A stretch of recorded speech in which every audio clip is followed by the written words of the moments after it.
Hello and welcome to the Rams Talk podcast. Today we're recording the preview ahead of the Boxing Day clash, Wigan Athletic versus Derby County. I'm joined here with Barry now from Progress with Unity. Barry, how are you?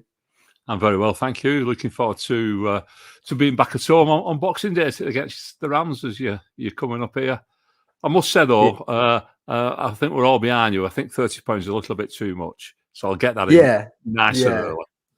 Get that in nice and early. It's one of them. Obviously, the fans don't set the prices, but there we go. We'll touch upon it early on, and going into it, a Boxing Day clash at Wigan Athletic. We had it a couple of years ago. I think it was just before COVID, that 1-1 draw. Derby, we were in a terrible run away from home that season, and I think that was our only goal in about 5 or 6 matches, maybe even closing in on 10. I remember that, and it wasn't the prettiest of goals at the end of that game there. But we'll start off now. Obviously, if you don't know, I'm not sure how you wouldn't know, but obviously this season in League One, Wigan Athletic unfortunately have been deducted 8 points, but they've gotten over that, currently in 17th. But Barry, talk us through that now from a Wigan Athletic fan's point of view. Give us the story on that one. Well, it was due to the fact that our previous owners had stopped paying the staff. I think they missed in total 5 payments to staff and players during the season that was in the Championship. And we had points deductions that season as well as a consequence. And then our owner, similar to Reading's owner, where the EFL said they needed to put money into an account that would cover the wages, so this sort of thing didn't happen again. And we didn't. Our previous owner didn't, and we got 4 points deducted, and then we've had another 4 points for the start of this season. We had 4 points that got carried over, then we've had another 4 points as a consequence of something that happened in June. We nearly went out to a business in June, totally. Our previous owners, who incidentally, one of them is behind a group currently looking at Reading, so make of that what you will. But they didn't put any money into the club from February onwards, so we was running on fresh air basically. And it was a very worrying situation. So we've found ourselves minus 8 points. We've got a transfer embargo with several players who could leave. All the players could leave for free if they so desired, because we was in breach of contracts, and a few of them did. We had a bare minimum squad. Loads of academy graduates. The only players we could sign were people on free transfers, all free loans. We couldn't even pay a loan fee to a club. So that's the situation that was facing Sean Maloney at the start of the season, and we were dreading our first game, whoever that may have been against. And lo and behold, the first game of the season was Derby County away. And I watched this pre-season, and I was very surprised with how good we looked, if I'm being honest. All the kids who'd been promoted up looked really good. By that stage, we brought in a couple of free transfers and a couple of loan players. They looked good as well. We went to Derby. I know we was under the cosh a bit, but I'll say it. I thought we were good value for the win because we battled it out and we put in a great away performance. And yeah, it's been pretty good from there on in. Yeah, I think all Derby County fans can sympathise with the points deduction and nearly going out of business. Obviously, in recent years, well, very recently, Derby County were very close to that line and then were saved on almost the final day. But obviously, Wigan were deducted -8. You've overcome that now, 23 points currently on the board. And then you talk about the start of the season. I think Derby, I thought that day, I've tried to put it to the back of my mind, really, that opening day. I think we'd come off the back of a good pre-season where classic Derby County fans, we were talking, maybe this will be our year to go up. And that opening day was bringing us back down to earth, really, I think. But we talk about the start of the season. Obviously, like I said, Wigan on 23 points. If you hadn't have had the -8, you would have been sitting in the top 10, which would have probably given you a different perspective on the season. But how's the start of the season been for Wigan Athletic? You touched upon the young lads that have had to come in and step up into the team. Obviously, the free loans and the free transfers. But how's that start of the season been for Wigan Athletic? I've loved it, if I'm being honest. I mean, we went on a little run of without winning 5 games, and one or two fans started to panic, but I wasn't panicking. I mean, we only took one pasting in that time. We got battered off Bristol Rovers 4-0, and yeah, so was a very much a forgettable game. But the rest of it was all just getting beaten by the odd goal. We'd lost a pivotal player. One of the players that came in the summer, Matt Smith, played at your place. He sits in front of the back. Wherever we play, we usually play with a back two. He sits in front of them, and he's like the quarterback. And for the first 5 or 6 games, he was unbelievable. And then he got a double hernia, and he's had to have an operation. And that bad run coincided with him being out, and we've ended up promoting 2 academy graduates through into our midfield. Scott Smith, who's a Wigan lad, he's come up through the ranks from being, I think he's been with us since he was about 6. And another guy, Baba Radiko, who we brought over from Ireland as a 14-year-old, and he's come through our academy, and he's now just broken into the Irish under-21s. Fabulous players, a couple of fabulous players there, and they've been really, really good. And this season, I was hoping for, you know what it's like. You've just spoken about Derby County and all the rigmarole that you've been through. We've been through this twice now in 3 seasons. Administration and nearly losing our club. All I wanted was a season of mediocrity. Finish mid-table, forget the playoffs, forget relegation. Just let's enjoy some football. You know, we got the club back, although we sort of got one hand tied behind our backs with the finances. But let's just enjoy some football without any pressure. And I'll be perfectly honest with you, we've reached the 3rd round of the FA Cup. We've drawn Man United at home. We're in the latter stages of not the pizza, but the Bristol Street Motors Trophy. We've got Doncaster away, so that must be a winnable game for us. And like you say, I mean, if we had a points deduction added on, we'd be sitting mid-table. And I think that's where we're going to finish. The season is going absolutely according to my plan anyway, in my head. And I'm loving it. I'm loving it. Well, that's the main thing, I think, after all the troubles that you've been through so far. It's about the fans just enjoying the season, really, as it goes, and just having a bit of stability. I think I had the same opinion as you when we'd just come out of administration and we were in League One. And for me, I was completely happy with finishing mid-table. Obviously, when it got to the business end of the season and we had a chance at playoffs, my opinion had changed a little. But it didn't soften the blow when we lost to Sheffield Wednesday on the last game. But I completely understand where you come through with that, because I think as fans, you're taking on a roller coaster every season, and when it's been such tough times, you just want a bit of stability sometimes, and just a season of just sitting in mid-table and just solidifying stuff. But like you said, Wigan have had a good start to the season so far. You talked about that little spell where you didn't have a win, but then you've come back from that.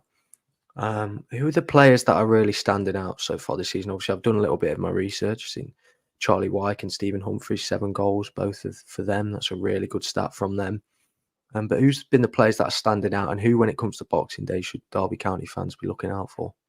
Right. Well, Charlie Wyke, he had a great start to the season. You mentioned he got 6 goals in the first half a dozen games, and then he got sent off against Portsmouth. And he's not started a game since, because he couldn't get back into the team. Then he got injured. He made the bench on Saturday. He's not even been making the squad. He came on at half-time and scored. So that was brilliant to see him back. Stevie Humphreys, he's been doing really well this season. It's hard to describe Stevie Humphreys, apart from the fact that when he's on song, he's like a marauding Viking. He looks like one who's full of tats, and he's got his blonde hair, and he's the size of a man mountain, and he bulldozes his way through players, and he's good to watch. And he can shoot from anywhere with either foot. He scored 25-yarders with his left foot, 25-yarders with his right foot, and that's good. But the biggest thrill I've had this season is watching the development of the young players as they come into the first team. I mentioned Baba Radiko before. He hadn't made a league start before this season. In fact, he hadn't played in a league game before the start of this season. He's only 20 years of age. Absolutely sensational he's been. Reminds me of like a Canty type of player, gliding about the pitch, taking the ball off opposition players. He's only young, so sometimes his performances do slip down a bit, but that's going to come. He's going for me. He's going to be a top end championship player at the very least. He's going to be with us for a couple of seasons yet. And then we've got Sam Titley in goal, who played at your place. Sam Titley made his debut on the final game of last season when we played Rotherham. And he's been an ever-present. He's got number 1 on his back. He won't be with us after summer. He'll have gone. There's rumours of Premier League interest in him. He's into the under-21 squad. 6'3", and we all know Mr. Tittle's got really long arms and big hands, and he's ideal for a goalkeeper, isn't he? But he is a modern goalkeeper. He can play around. He can play as a sweeper. He's good on the ball. He's left-footed as well, which is a bit of a rarity. He's never flustered.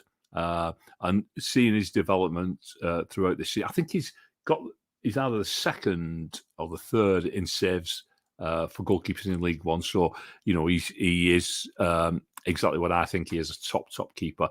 In front of him, we've got a couple of young lads. We've got a guy on loan from Bayern Munich, who is Liam Morrison, Scotland under-21 captain.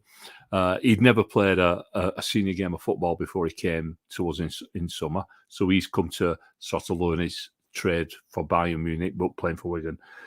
And at the side of him, we've got Charlie, who's another 20-year-old. So we've got 2 20-year-old centre-halves and then 21-year-old goalkeeper. So it's very much youth. Now, Charlie is another player. I can confidently say he'll play for England. He's already been part of the elite squad. They call it the elite squad now instead of the under-20s. So he's part of that. He's captained us on about half a dozen occasions already this season. He only turned 20 about 2 months ago, so he's just coming through. He played away at Derby. You probably didn't recognise or know who he was because I don't think I mentioned it on my preview about him because I wanted it to keep quiet and hopefully him go under the radar, but. He's definitely going to be going to the Premier League. Sensational player. I've just watched him improve. So he made his debut at Boxing Day last year, so that's when he came into the side. But his performances have he's fabulous. He really is a fabulous player. And we've got a young guy on loan from Fulham, Marshall Godot. He's in the elite squad as well. He's making his senior playing his first senior football with us. He's one of those players when I've always thought it. Opposition teams they'll come along and they've got this really tricky player in the ranks. He's really fast, direct, scores goals, full of assists, rips your fullback to bits, and you think, why can we not get a player like this on loan from a Premier League club? Well, we've got him. But unfortunately for us, he's just gotten injured. So that I spoke to him a couple of weeks ago, and he said it's not as bad as first feared, and he's hoping to be back sooner rather than later. Now, whether he'll be fit enough for Boxing Day or not, I don't know. But if he is, he definitely is. He's so exciting. He really is an exciting player to watch. He just gets the ball and he's away, and he gets in that penalty box. He's having a shot. It's fabulous. Brilliant to watch. You know the type of player I mean. Yeah. Like the guy, like Teller at Burnley last season. That he just gets you off your seat and puts you on your feet. So those are the lads I'd pick out. Definitely. Also, I've got to mention we have a player called Jordan Jones. He's been around for a while. He's been with us for 3 seasons, but he's only spent this is his first season with us. We've loaned him out because he wasn't. Cutting the mustard with us at all. He was. I don't know what he was. He just didn't look interested. What a different player we've got this season. He's been absolutely fantastic. And Latics fans, to a man, have said the same thing. How he's come on this season, he's just unbelievable. He's a winger, but we're playing him at wing back. So he's been playing like a left wing back, even though he's right-footed. They call him inverted now, so they can cut inside onto the right foot. He's scored a couple of goals doing that. He's got quite a few assists, and he's another one with bags of pace. So he's one to watch going forward. But the young lads, definitely keep your eye on the young lads because they're fabulous.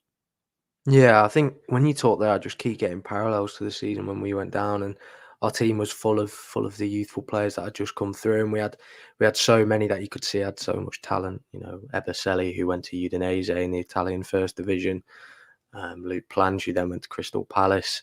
You know, I can definitely see the parallels there, and I understand what you're saying about, you know, when those players come through and get the opportunity, they more often than not take it, especially when there's so much riding on it. And it definitely sounds the same there. You touched upon some of the key players there. And I think definitely Derby will have to watch out for them. We should have watched out for them first game of the season, but unfortunately we didn't. Unfortunately we didn't. Yeah, well, one thing it does do though, Adam, it makes you proud because like there's two of the lads who's playing that first team are actually from Wigan itself. One of them's a big Latics fan, you know, Scott Smith. Charlie Hughes is from Wigan. His dad used to play for Preston, centre half at Preston, and the part of the town as well as being part of our club. And the other lads, I mean, they might come from Liverpool or Manchester, but you know, they've been brought up through our academy, and they're our players, and it's just, it's all right being splashing the cash and bringing all these superstars in, but there's nothing like seeing your homegrown players take to that pitch, is there? You know, it's I completely agree there. You know, it's great to see when they come through. I think Derby, we've been treated to a couple of some special players in the last few years come through with us, players that have gone on to play Premiership football, top division football abroad. It's just even worse when they leave. I think I would have to say when they leave, that's the toughest part. But I think moving on now, obviously, you've mentioned there you play with wing backs. What is the setup in matches from Wigan Athletic? How does a formation set up? What's the style of play?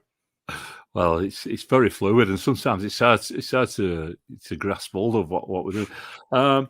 We definitely play with two centre halves, and sometimes that's it as far as defenders go. We'll just have two lads at the back. And more often than not, Charlie Hughes will step out with the ball anyway, so we're left with one defender. But it's that really fluid system where your fullbacks are, you know, your right fullback will end up on the left wing, and we have a front three, and nobody ever knows who's playing the number 9 role because they're interchanging so much. And it's really fascinating to watch. And we try and drag the opposition all over. When we've not got the ball, we drop back. We'll either go to a 4 or a 5, depending how we've been set up. But more often than not, we drop to a 4. And defend from the front.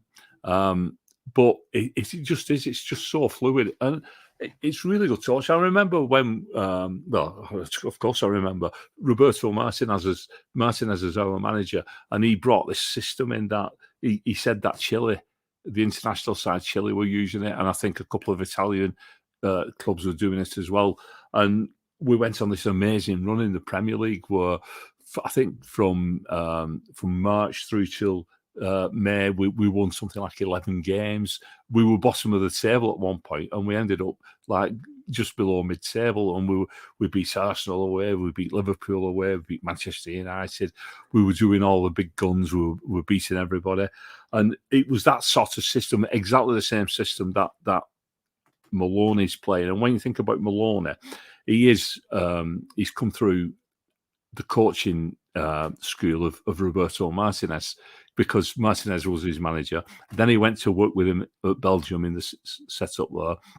And he also went to the Johan Cruyff Institute in Amsterdam, which Martinez is a big, I don't know if he has any input in it, but he's always talking about this place, you know.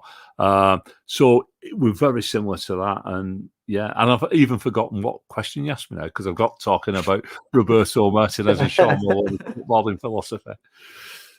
I asked what is Wigan's style of play like? You said it was very fluid. Yeah. Where do the goals come from? Are they mainly coming down the middle, out wide? How's that going to go? Again, I mean, I've spoken to her. I'm not really aware of all this XG stuff, and I've spoken to a guy today from Reading who said that our XG has us on about 20.8 goals so far, and we've actually scored 32. He said, "How's that the case?" And I said, "Well, I'm not sure. I don't even know what you're talking about there, but." What we tend to do is when we shoot, we tend to score. this is the way it's been going. Now, we're very accurate. They're very accurate with the shots, but we've been scoring goals from out wide. We've been going through the middle. If you think about the was it the Charlie White goal at Derby where we played the ball through the centre and he ended up doing your centre half and slotting it past your keeper. We've scored quite a few goals like that this season, but also we've had quite a few ranges as well. I mentioned Stevie Humphries from 20-25 yards. Jordan Jones has scored from that distance. Callum McManaman's got a couple from that sort of distance. Marshall Goddo's got a couple from that distance. So we're cutting in. Your left wingers on the right and your right wingers are on the left, and they're cutting in and use, having those types of efforts. And we're not much of a. We don't seem to score goals from corners or set pieces. That's one thing. We don't tend to rely on that too much. We tend to score from either breakaways or open play where we're building up. We're building up, and we do tend to attack rather quickly and in numbers as well. Yeah, so I think it's more of a taking your chances when they come to you, no matter where they are on the pitch. I think that's something that I wish Derby would have done a couple more times this season. I think we could have scored a few more if we just didn't have that fear of shooting from distance. I think we've had that a few times away from home where we think everything almost needs to be on a plate or within that 6-yard box, and I think that's hindered us a few times this season. But I should quickly mention we are recording this ahead of the games before the Boxing Day fixture. Obviously, Wigan Athletic travel to Reading. Derby, we host Lincoln at home, and that leads me on to my next question now. What are your thoughts ahead of the game against Derby? Obviously, as we mentioned at the start, this Boxing Day fixture has happened before, only a couple of years ago, quite recently, but that was back in the Championship. What's your thoughts ahead of the match against Derby on Boxing Day? I'm looking forward to it. Boxing Day in Wigan is a massive, massive day. If any of you supporters are coming up, spend the night in Wigan. Get onto King Street. Come in fancy dress. Honestly, people come from all over the northwest to spend Boxing Day in Wigan. If you don't believe me, just Google Boxing Day Wigan town, and you'll see all the photographs. You guaranteed a fabulous night. So Boxing Day traditionally is always really, really good. Unfortunately for us, the football wise, we always seem to be carrying some sort of an hangover, so we don't traditionally do too well on Boxing Day. Apart from once when we battered Man City, I remember us battering Man City one Boxing Day, but usually it's not. We're not the best. I'm just loving my football at the moment. We've got Carlisle, I think 3 days before we play Derby as well. Oh no, Carlisle 3 days after. So we've got you on Boxing Day and then Carlisle on the 29th. And I'm just so looking forward to that. 2 games at home in 3 days. Brilliant. And it's like holidays season, festivities, Easter, Christmas. It's what it's all about. Going to see your football team play and just enjoying it, lapping up the atmosphere. Like I said, I'm not too fussed. We're not going down. I know we're not getting relegated. We're far, far too good. So I'm dead chilled about it all. I don't want us to get, if I'm being hand on heart, if I'm being totally honest, don't want us to get promoted because we have a lot of players out of contract in the summer. And, we've got about 5 or 6 loan players as well. So if we get promoted, next summer's going to be horrendous and it could ruin us going up again, having to bring a load of players in and then you're struggling in the Championship. I don't want that to happen. You mentioned it before about the stability and building. That's what I want. Another season in this division. I love League One. I think League One for me is the best division in the whole of English football. I'd sooner be in this division than the Premier League. That sounds stupid, I know, but it's so friendly. You go to all these grounds around the country, go to Derby, go to Burton. What a place Burton is to go. Fleetwood, Accrington. The brilliant Accrington's got relegated, which really broke my heart because I love going there. Lincoln City as well. I mean, are you at home to Lincoln or away? At home on Thursday night. Yeah, get yourself up there when you play them. They've got a brilliant fan zone. Shrewsbury Town's another one. And they're brilliant. I mean, what is there not to love about League One football? And you win games as well. I mean, last season in the Championship, you get a little bit fed up of going, watching your team get beat 4-1 at home, 3 games on the trot. at least in this division, you don't know what score's going to be. And this is it with Derby County. Are you going to come all stoked up and fired up? You want a little bit of revenge from that opening game, where we did you? Is Paul Warren going to get his players kicking us up and down that pitch? How's it going to be? Are we going to? I'm wondering that myself, to be honest. It's so unpredictable with Derby. I'm wondering that myself. But it's brilliant, though, isn't it? So to be honest, I'm genuinely excited, even though we're sat lower mid-table. You think, I wouldn't be bothered, but I am. I'm genuinely excited about it. I think it's in for a big fixture. I think at the start of the season, it was one that everybody was looking at. When's Wigan away? We'll get that big allocation. If it's on a Saturday, more often than not, we'll take it. On a personal note, for me, my family come from near Wigan, so on Boxing Day, that's the best draw we could have got. Go and see them before and after the game. So that's perfect for me, really. But yeah, Wigan away is one that I've always looked on with fondness, and I would say many Derby County fans would have too. Some great games there in the season's gone. I think my first ever away game was Wigan away in 2013-14. So I've only just remembered that. That's awful from me. I can't believe I forgot that. But no, yeah. So Wigan away for me, very, very fun. Didn't you beat us that day as well? I think we did. It was very lucky. It was December. I think we 3-0 up somehow, and it was a big game. And then second half, I think it could have gone to Wigan from the way we played. Well, after that game, we had Owen Coyle as manager, and he got sacked. So we have to thank you. We thank Derby County for doing that. We finally got Coyle out the club. Yeah, so that was good. And then I think now we'll talk about Wigan currently. I need to ask, are you still under that transfer embargo? Only free loans and free players? Yeah. So obviously it's difficult in January. I know when Derby we were in that same position about the free loans, and we couldn't even keep hold of a 39-year-old Phil Jagielka because of we got told we couldn't offer a new contract. It was a bleak time, but in January, would you say we're going to bring many in, or will it once again be a case of just some outgoings, or how's it going to go? Well, I don't. We won't bring anybody in unless we have a mass exodus. So we sell players who are contracted to us, and of that, I hope we don't, because all the lads who are contracted really are the young kids, who's got any length of contract left.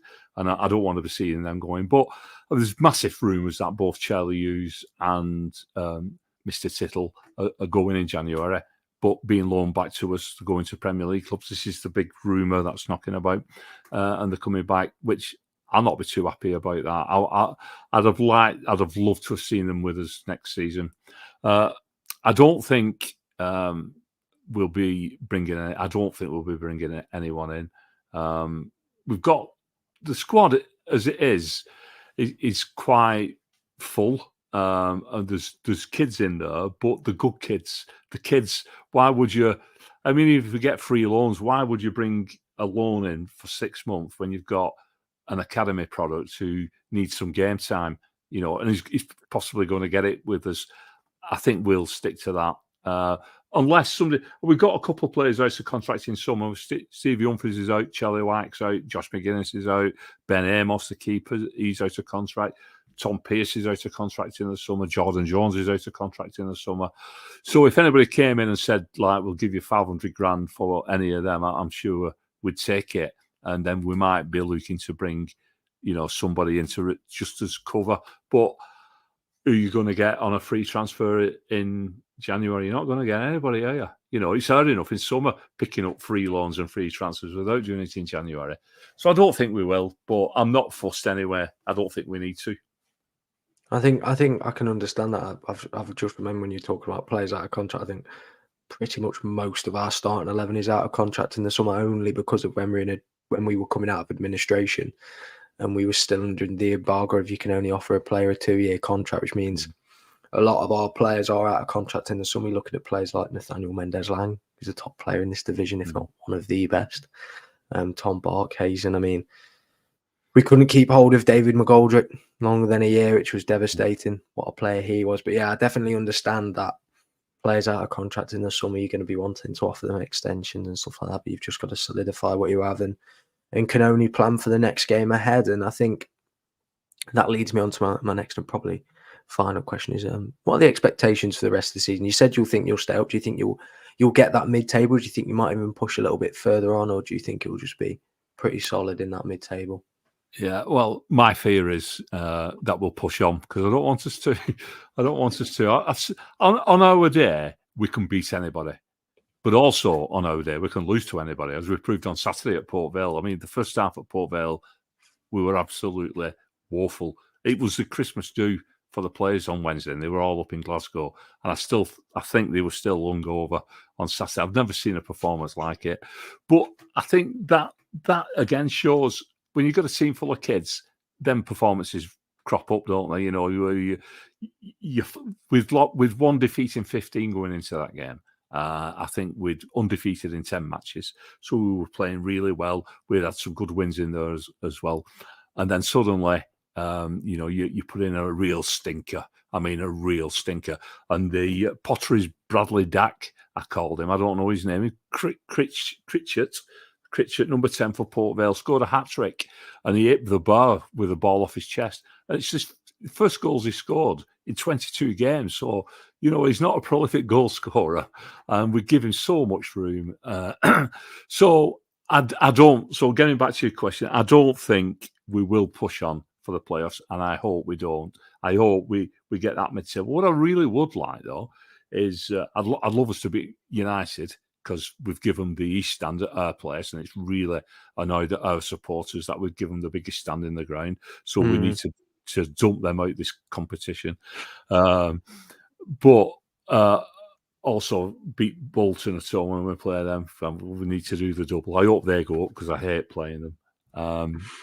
So them are my two things. But the one that I'd really like is to go to Wembley in the Bristol Street Motors Trophy. I know it's not something that every fan dreams about, but we've won it twice. In the EFL Trophy, we've won it twice. Been to Wembley both times watching. Also, I have to say this: we went to Wembley in the FA Cup and won the FA Cup as well. I think you did it in '46, didn't you? Yeah, we did it a few years before I was born. Unfortunately, I missed that one. Yeah, well, it was before I was born as well, Adam. So don't look at me like that. With them, No, I'm not. Yeah. But I mean, that'd be the icing on the cake for me, because, like I said, we're not getting relegated. We're far too good to go down. I hope we don't go up. And that little icing on the cake, a trip to Wembley, even if I don't care if we win or lose that game, it'll just be the occasion, and it'll be part of the enjoyment of this season. So that's what I'm going for us to finish 12th and find a backdoor route into European football by winning the Bristol Street Motors Trophy. I think that is a very fair point, saying it, and a good point to end it on. If you have enjoyed listening to this episode, please give us a rating, whatever you're listening on, whether that's Spotify, Apple Podcasts, and whatever platform you're listening on. This has been the preview ahead of Wigan away on Boxing Day. You can watch this on YouTube if you'd like, or follow us on our social medias, which will be in the description of this video or audio, depending on what you're listening on. Thank you, Barry, for coming on and talking to us about Wigan and giving us all the insight on that one. But I will see you in the next.